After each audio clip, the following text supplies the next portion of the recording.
But I thought I needed $5 million to retire. I had this crazy idea. And that gave me hope. FI really saved me in a dark moment. It was like someone threw me a life raft. I saw the light at the end of the tunnel. So I'm so grateful that I found fire. My life can look safe and secure, and money can disappear in a moment.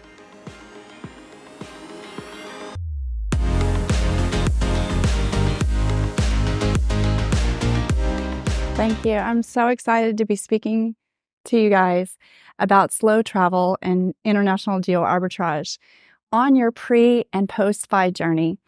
I titled my presentation Enjoy the Ride because I believe no matter where you are on your FI journey, you should enjoy the ride. I've lived a lot of my life enjoying the ride and also sometimes being overly frugal. And I saw that that didn't always work for me. So I want to share a little bit about my story and hopefully inspire you to really fully enjoy your life. Before I start on that, I'd like to tell you a little bit about my money story because I think it explains a lot. This is me.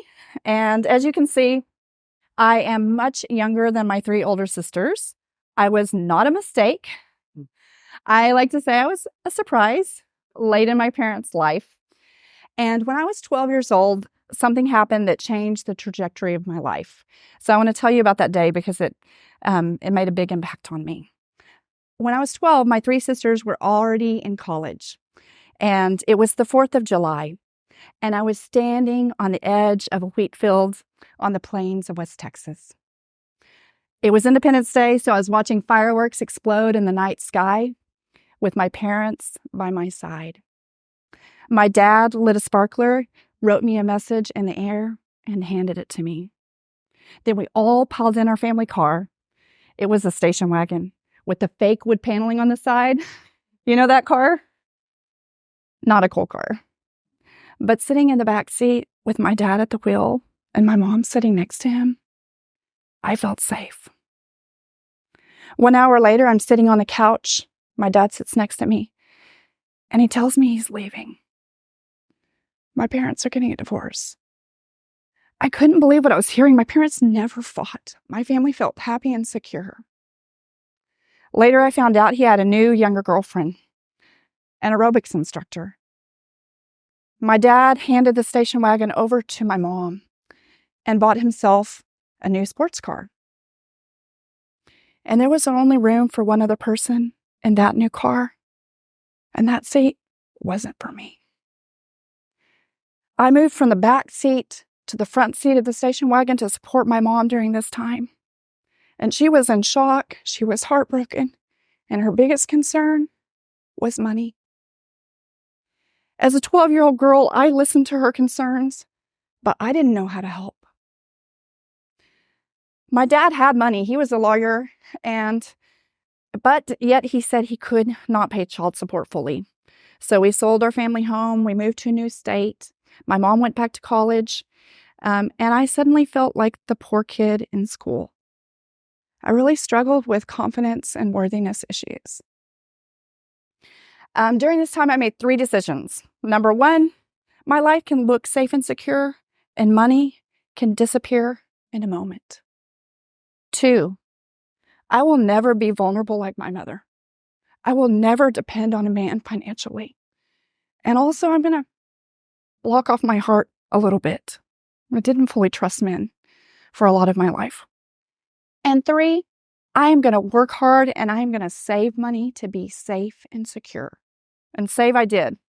In college, I worked 2 jobs. I was an RA. I lived in some crappy apartments. I went to a state school. It took me 5 years, but I got out debt-free. My strategy of being super frugal was paying off.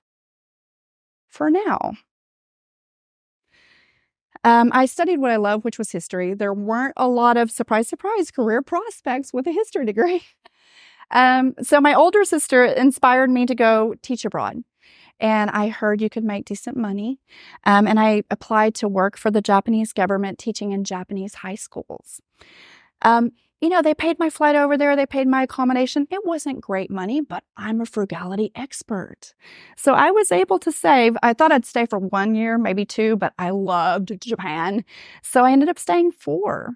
And I was able to save about $5,000 a year. Not a lot of money, But in today's dollars, it felt like a lot to me at the time. And it afforded me the opportunity. I didn't really know, like once I was ready to leave Japan, what should I do with a history degree? It afforded me the time to take a gap year and really explore the world. And I went to India for 5 months and Europe, and it was awesome. On that trip, this is why I would encourage you to take some time sometimes. It doesn't have to be a whole year, a little mini retirement, even 6 months or a month or whatever you could afford in your life. It's an amazing opportunity. I met a woman who talked to me about international schools. Different than teaching ESL abroad, the savings potential and earning potential is much higher. And I knew I loved teaching, and that was my path from then on. But I needed to go back and get a master's degree and an education degree. So I went to the University of Oregon. And right out of grad school, I was able to work in Singapore. I stayed there for 6 years. I loved it. The kids were awesome. And I saved about $37,000 a year. So after 6 years, that was what I added to my savings potential. I also house hacked there. So they gave me a free apartment and I rented out the extra bedroom. I was the only teacher who did that. And I didn't go to the champagne brunches. I was really focused on savings. But what you don't see in these numbers is I really had an imposter syndrome. I really felt like, how did I get this job right out of school? I don't really know that I deserve it. So my principal called me the hardest working teacher in the school. And I was determined to prove my worth by overworking. After Singapore, I went to a job fair and I decided to go to a country that I already loved and traveled in was India. So in India, I saved about $53,000 a year. I was there 4 years. And what these numbers don't show you is that after 10 years of international school teaching, I was in this pattern of overworking. So I had chronic neck and back issues. On the weekend, in the evenings, I was late at my computer trying to perfectly plan my lessons and spending a lot of time grading. I loved being in the classroom. I didn't love all my take-home work. And I was also, on the weekend, poring over line after line of my spreadsheet, calculating my monthly net worth, my monthly savings rate.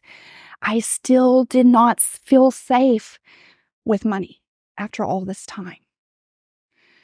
And not only that, I was lonely. I had this story of I'm strong and independent. I can travel the world solo. But that was getting really boring after a long time. I'd been single since 2005 for 13 years. I was tired of it. So I needed a gap year. And I decided to take a gap year. But I wanted this time to do it more with purpose. So during that gap year, I did climb to Annapurna Base Camp in Nepal. Separately, some of you may know Chelsea. At a different time, not during that gap year, we walked the Camino. I've hiked the Andes in Peru. But I love one way to travel with purpose, if you're interested in taking some time off for yourself, is to focus on your hobbies or fitness. Another way to focus your time during some time off is to give back and have some purpose. So I did a summer reading program in Bhutan during that gap year, and it was amazing. I was in rural Bhutan. I've done some work at a different time with Habitat in Sri Lanka. Another thing that I've loved to do, and during that gap year, I did a 10-day silent meditation retreat in Nepal at a Buddhist monastery, and it was incredible as well. And I volunteered at this music festival that happens every summer in Greece, and it was phenomenal. I would love to do it again. So if you're interested in that, feel free to ask me. One thing that I didn't expect to do at all, and you never know what opportunities are going to present to you during this time off, but I never expected to build a business. So I met a woman in Bali who was building an online service curriculum, teaching kids in high school how to volunteer more effectively. And so we built it she invited me and we built the curriculum together.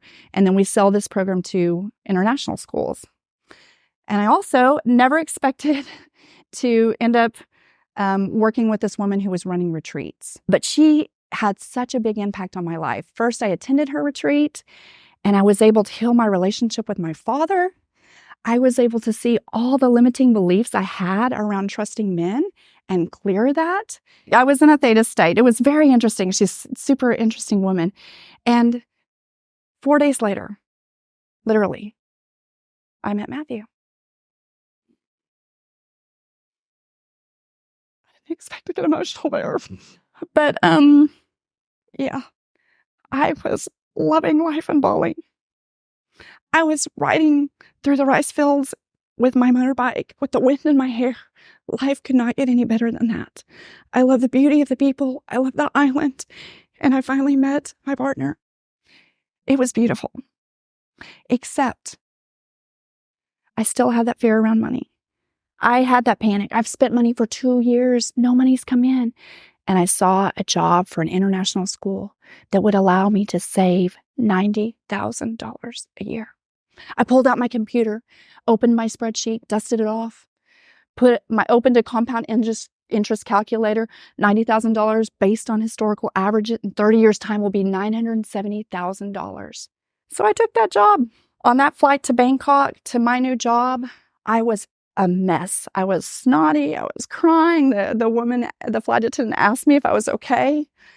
I didn't want to do that, but fear was running the show, and I was powerless. Not only that, I dragged Matthew to Bangkok. He loved Bali. He's like, I don't want to move to the city, but I convinced him it was a good idea. Let me tell you, it was not a good idea. So here I am in Thailand, and I'm smiling. I look happy, right? No, I fell flat on my face. I fell back into old patterns of overworking to be worthy, to feel worthy, and saving to feel safe. Matthew thought, who are you? You were this joyful person in Bangkok and now in Bali, and now you're working all the time obsessively. I went into this anxious pattern, this imposter syndrome of this job's so hard to get. I have to work my way to prove myself. And I worked a lot. On one of these mornings, Matthew found me in the kitchen and he asked me if I was okay. And I snapped at him. I said, I don't have time to talk right now. I've got work to do. And I didn't have time for him. And he left Bangkok. So I was unhappy, and I planned to stay in Thailand just 1 year to save some money. But those golden handcuffs had me, and I was really focused on my savings rate. So I re-upped for a second year, and I saved a lot, but it was having an impact on my health, my well-being, and on my relationship.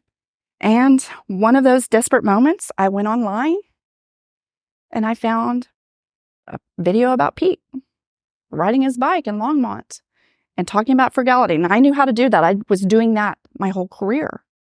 But I thought I needed $5 million to retire. I had this crazy idea. And that gave me hope. FI really saved me in a dark moment. It was like someone threw me a life raft. I saw the light at the end of the tunnel. So I'm so grateful that I found fire. And I heard about CampFI at that time. Funny story. I went in like, the FI convert, right? Evangelist, talking to my coworkers about this. And one of my friends says, my friend's coming next week to Bangkok, and he knows all about fire. I worked with him in Santiago. You should meet him. And I met Scott Barrett, Brad Barrett's brother, and he said, you should listen to Choose a FI podcast. I didn't even know any about Choose a FI. And so that really led me to go deeper down this fire rabbit hole. So thankfully for the FI community. So what these numbers don't show you is I was unhappy and I was running myself into the ground. The pandemic happened during this time, and it was a horrible thing. And it also gave me a little bit of a reprieve. It was not good for these kids, my students, but selfishly, I learned how to balance my life a little bit better. And Matthew had gone to an island because I didn't have time for him in Bangkok.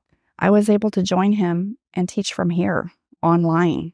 So we were in Koh Phangan during the pandemic, and I was teaching. And my second year teaching in Bangkok was a lot better.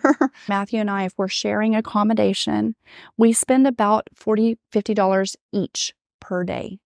But then during the end of the pandemic, my father had a stroke, and I definitely didn't want to renew at that point. And so I came back to the U.S. at that point, and I was here for 9 months, the first time in a long time, and I attended 6 CampFIs during that time.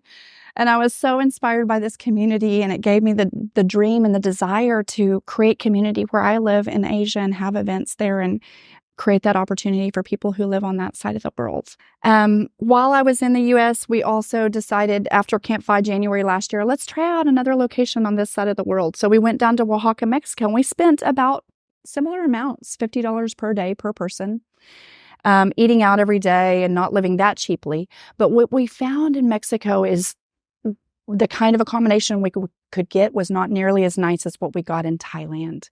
So we had a more luxurious life in Thailand for the same price. But really, ultimately, our favorite place is Bali, and it's close. My partner, Matthew, is from Australia, so his parents are also aging, so it's close to them, and then I come home 3 months a year or so. So our cost in Bali, also about $50 a day. What does $50 a day get for you? It's $600 a month, so $300 each, for a 2-bedroom, 2-bath, enclosed living room and kitchen place. So that's the living room. Nothing like super big or fancy. This is one of the bedrooms. The 2 bedrooms are the same size with an attached bath. So, it's a very luxurious life, more luxurious than I found in any other place for this price. And what I really love about Bali is community. So like I found my community, my tribe here in the U.S., I have a tribe there, and they're like-minded. They're successful entrepreneurs. They're mentors. They're doing amazing things in the world. They're very driven, corporate dropouts from all over the world. And so that's really why I love Bali so much. So I would encourage you to live your adventure now, to travel slowly, to take a mini retirement. There are so many advantages to traveling slowly. First of all, it allows you to relax, recharge, and reflect. It's better for the environment. It's cheaper. It allows you to build deep relationships with the local people and the people who live there, so you're not having just those surface level conversations with every new person you meet. It's life-changing. It has been for me. And it allows you to try on your retirement and know what your best life looks like. Some people may ask, can I do this cheaply? We're going to do this in a breakout session later today, but I just wanted to show you, I've had over 25 free round trips all around the world, and it saved me about 40 to 45K on my pre-FI journey. A lot of money. So you can do it cheaply. Not only does it save you money, but I can use one-way flights. It's only half the points, whereas one-way flights buying would not be half the dollars. Right? I can fly my friends and family for free. I wouldn't do that probably if I was paying for it. And it allowed me to live my adventure now. I'll briefly say, and Paulette knows a lot about this, free accommodation. Just look at this. I wanted to show you the map. We can talk about it later today, but 4,000 options in Europe to pet sit for someone. 500 in Australia. And then I sorted by, you can stay for a month or longer. In Europe, there's 200 a month or longer, 100 in Australia. So if you can fly for free with points, and then you can stay for free, you really can live your adventure now, even though you're focused on your savings. And you can do this in the U.S., of course, too. I mean, I did pet sitting in Colorado, Denver, for Austin for a month, and loved it as well. So I really think that there are effective ways. Home exchange, Hyatt points, we can talk about that later, but effective ways to enjoy your life before you get to FI. I am hosting a retreat in Bali. It did sell out faster than I expected, but if you're interested, you can get on the mailing list so that you can know next time or if any spots open up. And I'll end with this quote, which is so meaningful to me, from Thoreau, that says, "Go confidently in the direction of your dreams. Live the life you have always imagined." Thank you.